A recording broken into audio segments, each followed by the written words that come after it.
বাবা, ঝিঙেরও এত দাম! খাবো কি বলো তো? মন্দা দাদা, ঘোর মন্দা। যা দিনকাল পড়লো তাতে তো বেঁচে থাকাই দায়। পাইকারি বাজারে যে দাম বেড়েছে তাতে আমরা আর কি করব বলো তো?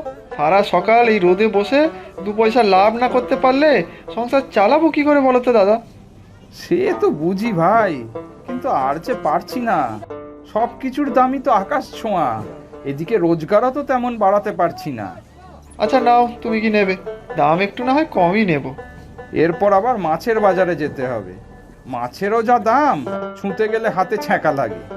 তা ঠিক, ছেলেটা আমার আবার মাছ ছাড়া কিছু খেতে চায় না। বেচা শেষ করে প্রতিদিন একটু মাছ কিনে তারপর বাড়ি যাই। একটা পেঁপে আর আধা কিলো কুমড়ো দিয়ে দাও।